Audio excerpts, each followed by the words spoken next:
Fiston Tunga, ça fait mal. Junior Kassanda, ça fait mal. Dieu merci Kifou, ça fait mal. Jacques Wanding, ça fait mal. C'est ça. Fréquence.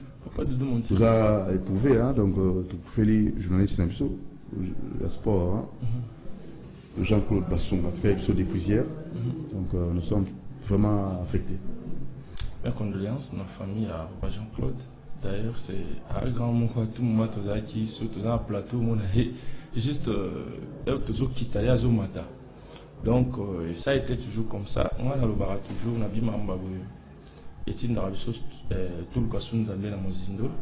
Et bien, ecclésiaste à Zolo Beloko, à l'Obi, nous tout mon côté, Aza n'a pouvoir le souffler à garder l'amour. La raison pour laquelle, souci à Nzambé et Zalara Tukufa. Mais Tukufa n'a pas soumonté.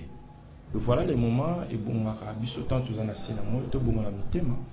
Pour ceux qui tentent tous à assis à moi, et tout bon le motématé, Ndengue Papa Jean-Claude Akoufi, ceux qui toquent côté et côté et l'autre côté. À ta tout même la cathédrale du centenaire, tout fait ça, les messes de Requiem, on a bien un messe de condamnation. Tala mo bomi bato, yeyo, tala mo yibi ambongo ya l'état, yeyo, tala mo torebu, yeyo, d'autres au fond de pancolon Nzambe, parce que tant que nous sommes moi, boya yo bongo la motema. Et à un moment, même biso, nous tous sauter à boye, tout est à l'andenga solo. Tant toujours imbaté à l'andenga solo. Pour sauver et vous allez moi passer Nicolas Souka. Et vous allez moi passer. Il y a un moment à Mikolo, sur le tali papa de Montiré, Ezoka Moussanga, il y a le coup la net biso ba Christ surtout quel qui ndumba, ba pasteur, ba surtout quel kobo, ba surtout quel divorce, biso ba yembi, le quoi tout surtout quel quiti, le quoi tout surtout quel qui kobo na ninga ko sakanate. Donc Nzambe o ba papa kelani ba lakisa biso na ba papa idi abal, les a sous-souté, Nzambe en a sous-souté. Donc voilà les moments. Donc nous a tiré mais tout surtout quel papa maman na zolo banalogi na bi ba pasteur ba komi ba tridoc donc ba docteur x3 il y a divorce biso ba yembi to komi ba docteur x4 na ekobo ba Christo ba na zolo banayo na bi ba docteur x8 na ekobo na masanga donc na zo biso Nzamba sona biso ka tala momé bonne sur bon siko bilan ya mona emanze momo ba fantam bana Congo to salela Nzambe na soki te mokolo yango to ko sambisa ba fantam ya ba fantam ya deux a passi do abomale obomingumba les a perte temps mais non comprenez na mutuna yambi awa ata musicien chrétien tout na yambi musicien o yembela kamukili.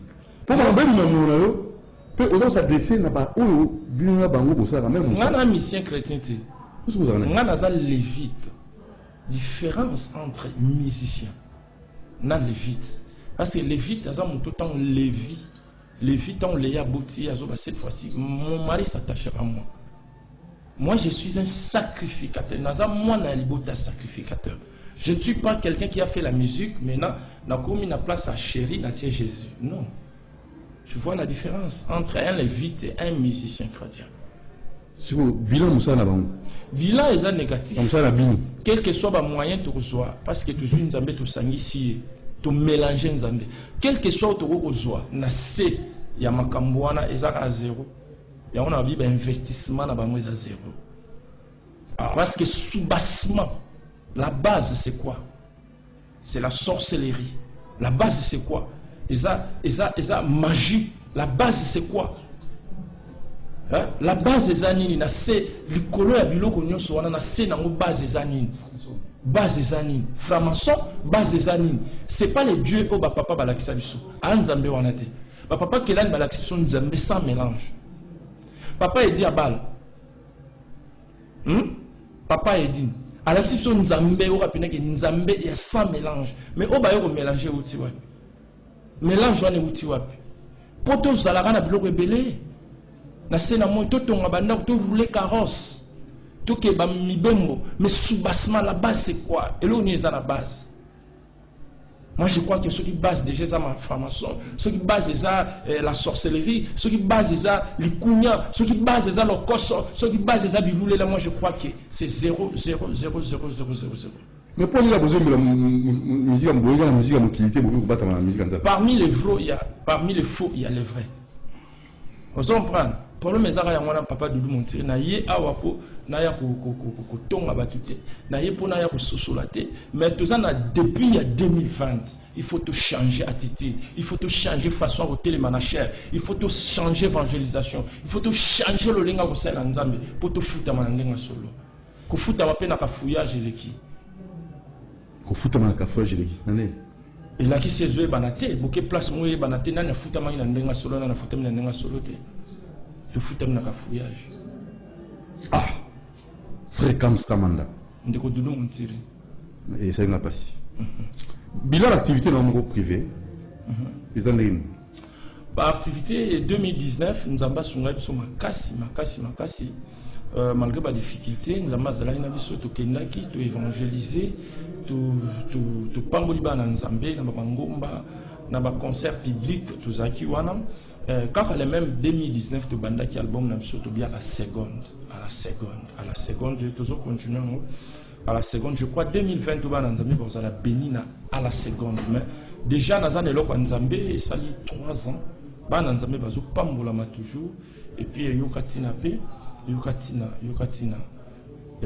zo pambola ka ba mais confort d'Égypte, il faut tout beau ya confort Égypte. Confort Égypte. Faut boire confort Égypte.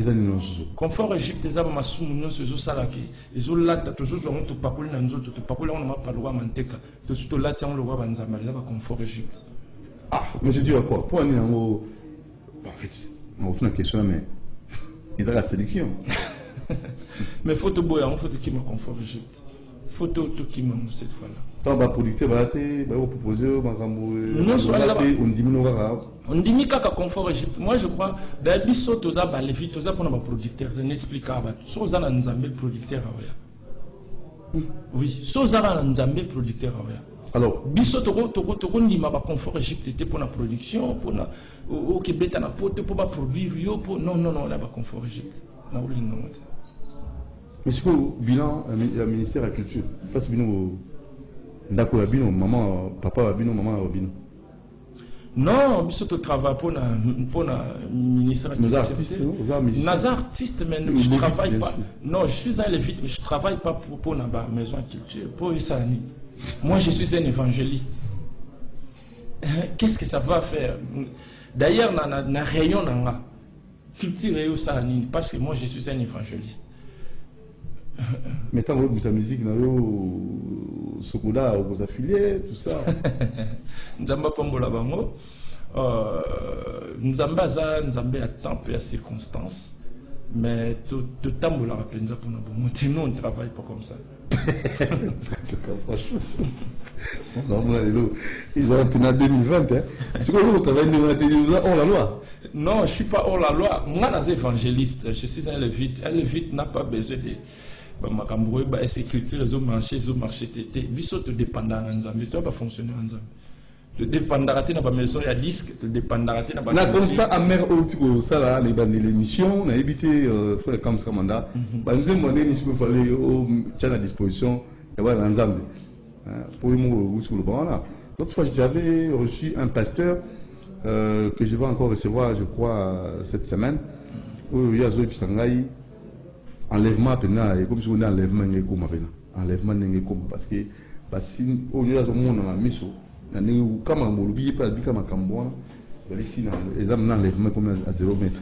On a évité d'attendre mon tomo a évité nous avons la caïnde mon travail bien go biso to bien ngoti so nzembo boni yo ko mathématique ni ko c'est pas pour na répondre na besoin de na kati ya société na papa du monter album na biso ba na nzambe ba za la bénise à la seconde bien sûr nzambe a pambola à la seconde bikisa à la seconde nyonso yaye asala à la seconde mais tout za na nzembo musutu sali wana za la vérité chrétienne pour nous ça va na nzambe to zonga na nzambe oyo ba papa ba memela biso tout tika kozala ba spécialiste à divorce. Les lots Facebook basala pour nos chrétienté biso ba chrétien so to côté na Facebook ezali tam so to panza sango to évangéliser na nzela ya net, mais lelo c'est plus le cas. So kotina média au monde apena ke ba sali ya nzambe ba poti biso ba bedo to bebisi lokumu biso nde to zalaki poto mema sango na baye bakota ke tongate to bebisi mission to dévier mission makambo bimi na mpoasa oto salaki na mkuko bimi na mpoasa et puis c'est tchemo tema kenze pona baye bongaki to mema bango na kati tonga so makambo wana nyonso wana nana ko telemelango to yaka to tsara ba album nyonso zo bimaka orozwa libala orozwa mobembo okeboy mais sima nango nini. Alors biso sikonde toza maintenant obligé na ba thématique na biso to yapi na la vérité chrétienne. Comment va ça y a nzambe ba kozala ba docteur x3 na divorce. Pour ni biso ba yebi to kozala ba docteur x4 na ekobo. Pour ni bana na nzambe ba kozala ba docteur mbalebele na ko melaka masanga na ba boîte. Pour la ligne vino et comme on a peine à moussala nzambe zo mela almeli à langwe abibo zo côté la bango. Donc c'est-à-dire pourquoi me mabiso bongote bazo bon mabiso mais pour nous comme bongo penza et puis papa dit mon tire le monsieur zo pour le répéter n'a pas payé industrialisé et c'est pour nous temps à passer pour face à la chaîne Bible lobby à salamon moi signon ce pour bala. Mais pourquoi tu as intimidé par ma thèse ou ça la peine pour abattre la fois sa sémence? Vous avez sur Babylone qu'on a mis sur un lobby, mais il faut la vérité chrétienne. Il faut expliquer Batu. Ce qui est toujours koufa, l'immonde que wapi. Wapi nzambe ba papa kelan balaxiso. Nana yako baby sa message na mboko. Nana yako baby sa vision na mboko. Nana yako kozwa ko yemba opsoto yekola ko yemba ya ofele le changer avant na ko yemba $500. Nana yena makambo wana. Bochela nga carburant plein. Nana yena makambo wana. Est-ce que ko yembo balaxi biso ya mwana? Est-ce que nzambe ba papa kelani na ba papa eli batei biso nzambe ngoye wana? Faut na la vérité chrétienne.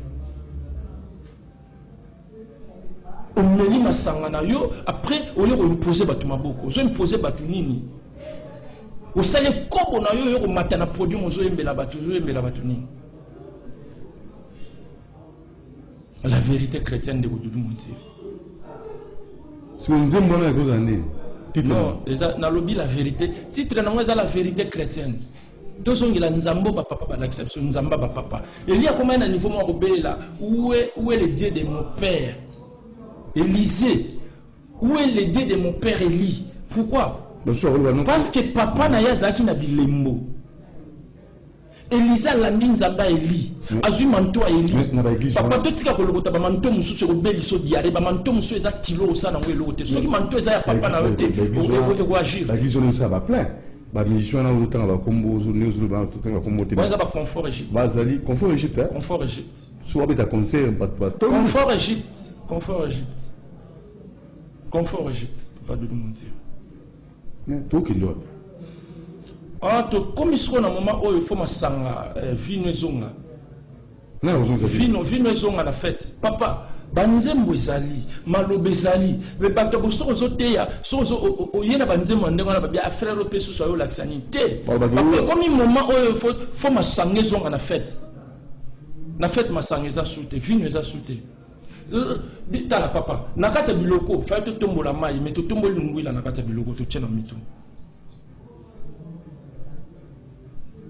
Confort Égypte, papa de monter. Ça me fait mal.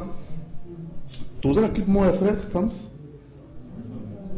Au salut à Capella. Vous avez bilan, c'est je m'en à Capella. Mbuloyo, toko matalikolo. Mbuloyo, toko matalikolo. Nakoyembela nzambe mbuloyo toko matalikolo mbuloyo ah toko matalikolo ah ndeko dudu cette année je vais monter plus haut cette année ah je vais monter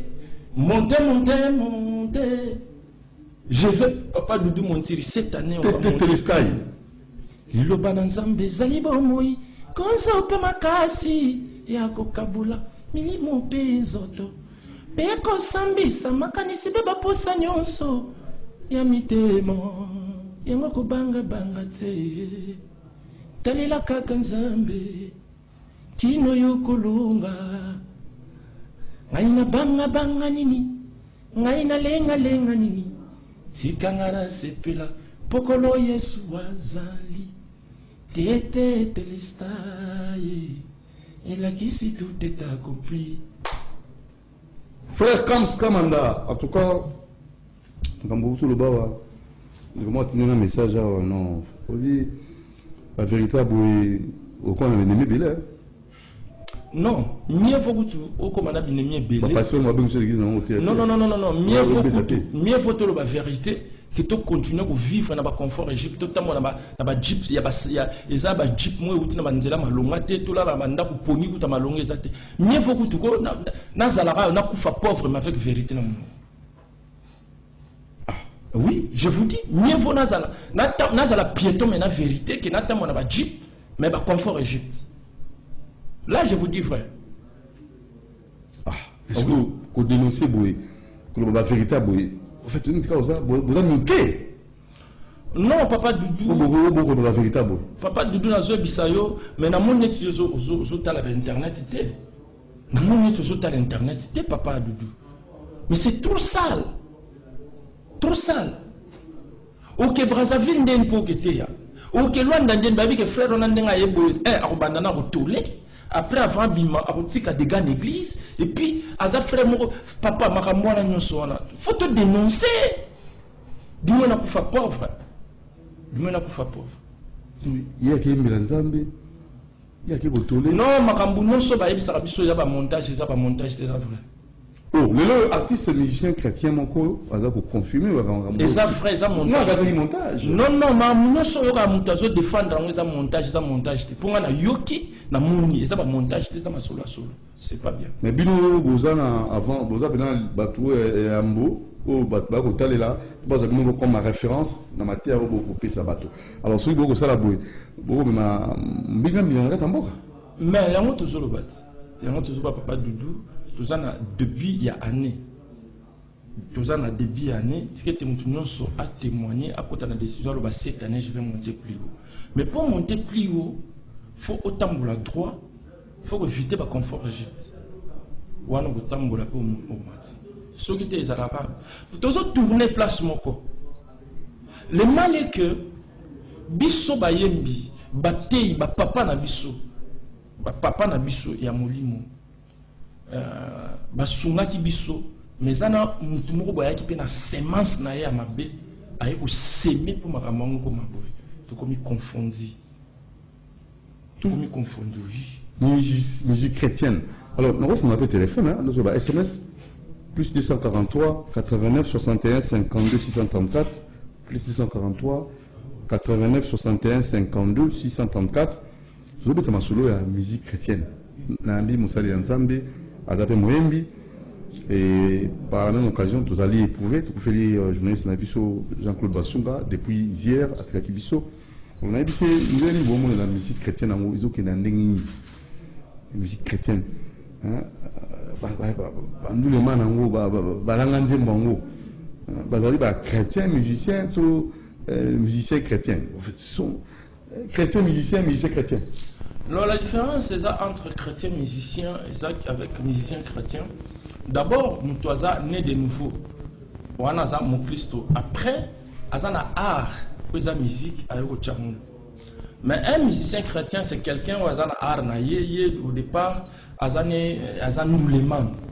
Azan Douleman, il y a Betaranaïa et Maranaï. Le temps sous Akoyaka en église pour tam sous côté na Douleman, nous avons Marambozo si Mapinate, na Keka Puna comme ça, na place à Chéri, na Jésus. Lui, c'est un musicien chrétien. La différence, c'est ça.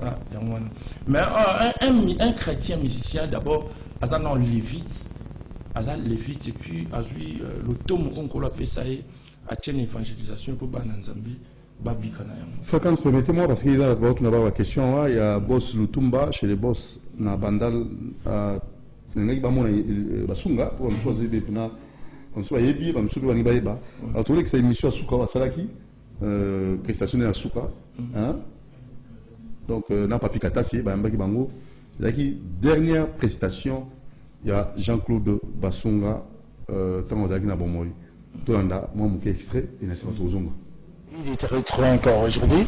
On sera là pour décortiquer, si possible, mettre un peu de lignes par rapport à ceux qui n'ont pas bien marché. Tout à fait. Alors, surtout que dans le passé, alors à l'émission précédente, on vous a taxé un peu de tout. Hein, que vous étiez trop fan de Mazembe, trop fan. Alors, ça montrait que vous n'aimez pas du tout ce club. Non. Des analyses. Non, ce sont. Alors, comme je suis encore en noir-blanc, les gens vont dire qu'il est fanatique de Mazembe. Non, les gens savent quelle équipe moi je supporte. Vous savez, il faut dire des choses vraies. Vous savez, rouge c'est rouge, noir c'est noir. Moi, je ne suis pas le genre de journaliste et il voit orange, il dit c'est bleu. Non. Moi, noir, c'est noir. Si tu marches bien, on te dit qu'on t'acclame. Si tu marches mal, on te critique pour que tu puisses changer. Ce ne sont pas des critiques destructives, ce sont des critiques constructives. Comment je faisais que vous rapportez? Ben oui, je réponds à la personne. Je sais qu'elle est en train de suivre à la personne. Et je réponds pour lui dire que non, je ne suis pas fan de Mazembe. Mais on disait seulement ce qu'on voit clair. Parce que Mazembe, c'est le sommet de la RDC pour le football. Là, il faut le reconnaître. Il ne faut pas dire le contraire. On entre directement dans le vif du sujet. Mazembe, parlons-en. Mazembe a du mal. Hein. Ces 2 derniers matchs à Kinshasa n'ont pas du tout été de belle allure. Bien, bon, j'ai suivi les matchs de Mazembe. Les 2 matchs, oui. Il n'a pas été à la hauteur, là, il faut le reconnaître. Surtout contre l'équipe des Rangers, l'équipe de notre ami Lambert Osango. Donc, c'est pas une petite équipe, hein. C'est un vrai sparring partenaire. Quand vous jouez avec l'équipe des Rangers, il faut avoir des nerfs solides. Il faut bien se préparer contre Rangers. Contre Renaissance, j'ai aimé la façon de jouer de Renaissance parce qu'ils étaient à la hauteur. Et puis surtout, ils ont fait, donc, vous savez, ils ont essayé compliqué quelque part précipitation et vitesse. Ils ont confondu ça parce que il y avait le numéro 20, j'ai oublié son nom, qui filait beaucoup avec les ballons, mais à la fin, il ne savait pas faire quelque chose. Donc, c'est pas normal pour un joueur. Mais au niveau de milieu, avec le nouveau coach,